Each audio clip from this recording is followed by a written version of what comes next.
Do not do this. This is the dumbest idea in the world.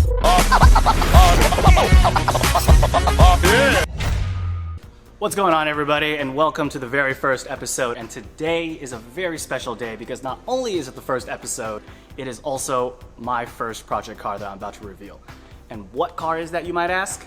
Well, it's a 1997 Mazda Miata.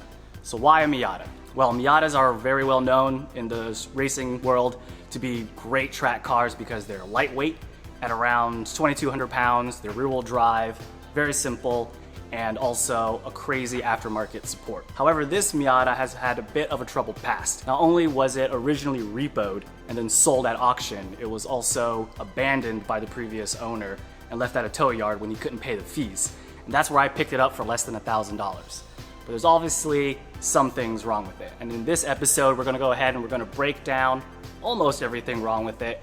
We're gonna try to get some maintenance done and also get it ready for registration and smog. So stick around. All right. First ride. Excited? Oh, I'm very excited. It's the first time in this car. The windows work a little bit. That's nice. Kind of slow, but still working. All right. I'm excited. Our little nugget first ride out. Here we go. Woo. Oh, that was a okay. sound. A little bit of sounds, but that's all right. We're all good. Oh, man. that is nice, isn't it? Check engine light.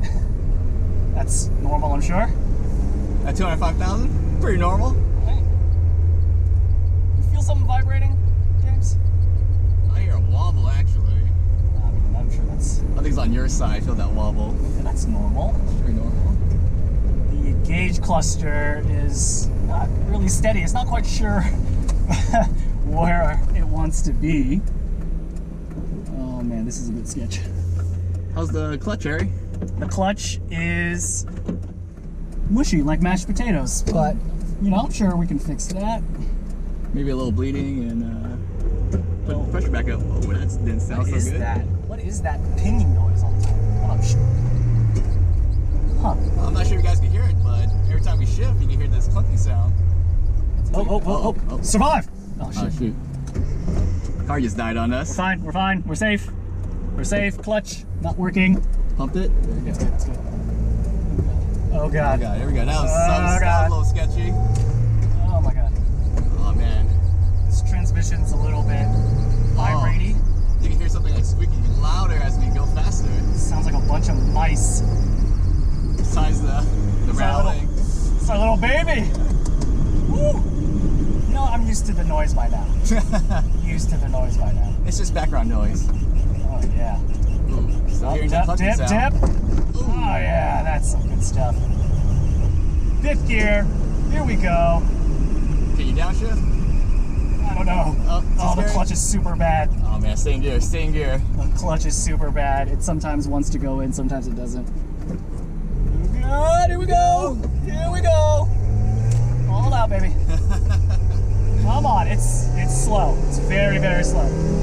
Oh yes. Oh yes. That sound though, that sounds awful. Yeah, I do not think that's a good thing. I can't believe it. We're driving around in our own turd Miata that we bought for under $1,000. Yeah. God. Okay, let's get back home. This is super sketch. I do not feel safe driving this thing. Smart. Other than that, 2.8 check engine lights, not a bad problem to have. But other than that, this is an absolute gem of a car, and it's our first project. And it's just only gonna get better. It's only gonna get better. Oh, James, I'm so stoked for this, man. I can't believe we did this. Let's go ahead and park this thing and see what else is wrong with it. All right, what's going on, everybody? We're gonna go ahead and give you a quick walk around on the exterior of our Miata and show you everything that's wrong with it. So starting with the front bumper cover, damaged, bent in, gonna have to be replaced. Along with the fender here, that's gonna have to get replaced.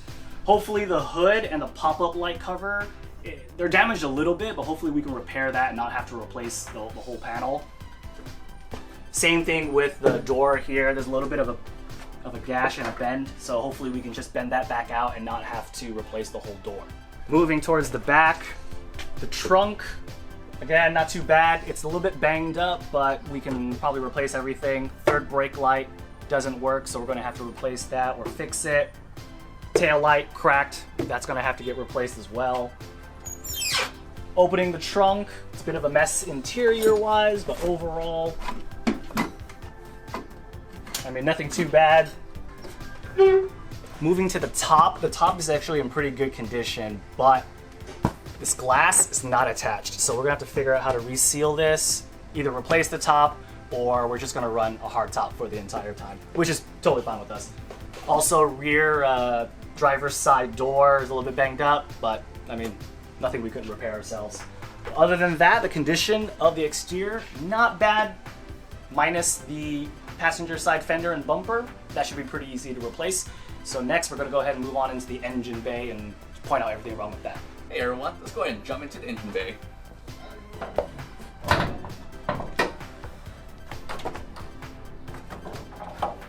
This engine actually looks pretty good for 205,000 miles. Well, except for intake box is kind of loose, flapping around. We are missing some trim pieces. Our oil dipstick's broken. And this right here might look stock. The PCV valve is clogged up a little bit, so we're gonna go ahead and replace that and give a nice flow to the heads. And we pulled the spark plugs out. Cylinder 1 and 2 actually looks really clean and good. Except for cylinder 3 and 4 actually has a little oil residue, and we hope that it's not going to be a head gasket problem, but we're going to go ahead and dive into it later on and figure that out. So let's go ahead and jump onto the undercarriage and we'll see what's under there.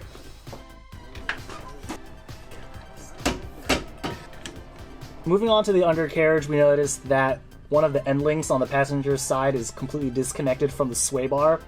And for whatever reason, there's a U-bolt joint or whatever holding on to the bottom of the end link. We're not sure why it's there. It doesn't look like that's broken off, but there's something that's ghetto rigged there. Also, the oil pan has a huge leak. We're guessing probably from a rear seal or a crank seal, or maybe the oil pan altogether is leaking a lot of oil. All the ball joints looks like they need to be replaced. I mean, this is a 25-year-old car, so some of them are cracking or already ripped. So we're gonna have to go ahead and address those as well. Other than that, stuff down here, the steering rack looks pretty good, and the rest of the suspension looks all right.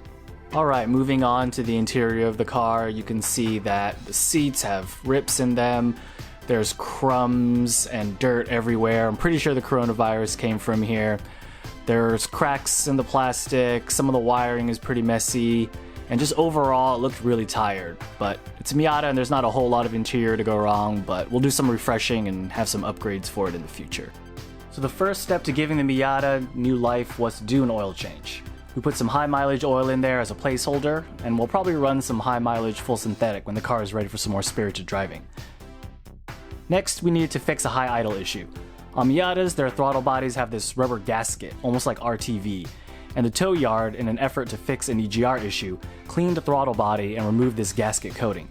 This caused the throttle body to not seal properly and gave us a really high idle. So we had to replace this with a new used unit. On top of that, the tow yard put an EGR valve from an older Miata in an attempt to fix it, but 96 plus Miatas have an EGR valve with an extra nipple that runs a hose into a solenoid. And without that connection from the EGR to the solenoid, the car throws a check engine light. So we replaced this with the correct year EGR valve and the issue went away. Alright, so one of the benefits of having a junkyard tow yard Miata is it comes with a battery that does not fit. So let's go ahead and pick up a battery that does fit.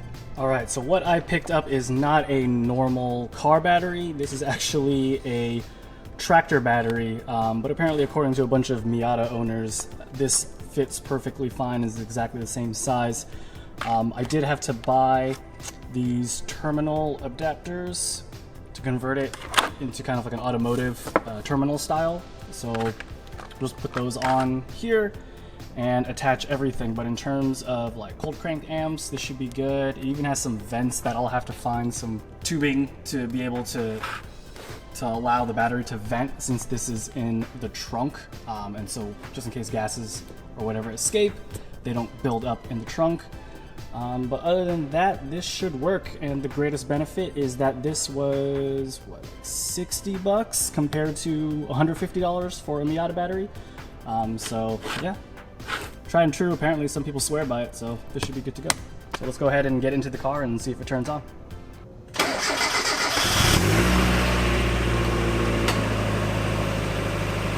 Ah, there we go. Much better. Next, we took a look at our drive shaft. And with that, we pulled the old one out. All right, just for reference, here is the new drive shaft, or the new used drive shaft that we got. So you can see it moves freely that way and that way, right? But if you take a look at the one that we pulled out, it moves freely that way. It doesn't move freely that way, and then it also has a bit of play in this movement, so you can see that this is completely trashed. So hopefully this solves about 4 or 5 different vibration, clunking, noise problems. So once we put this in, we'll give it a test drive and see how many problems are fixed.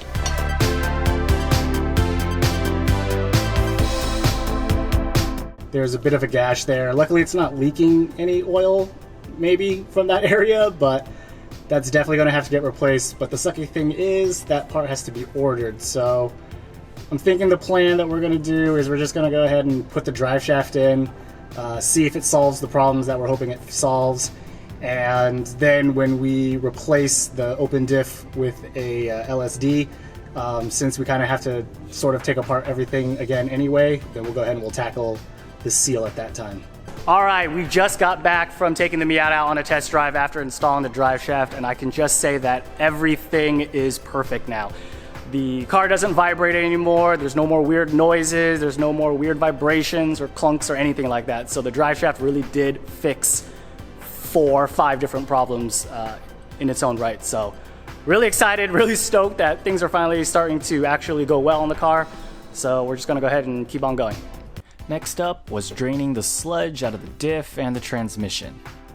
Then we pumped fresh fluid in, got squirted on, it went in my eye, replaced the old fuel filter, replaced the old engine mounts, replaced the old speedo cable, which fixed that annoying squeaking speedometer issue that we were having, and that was it for now.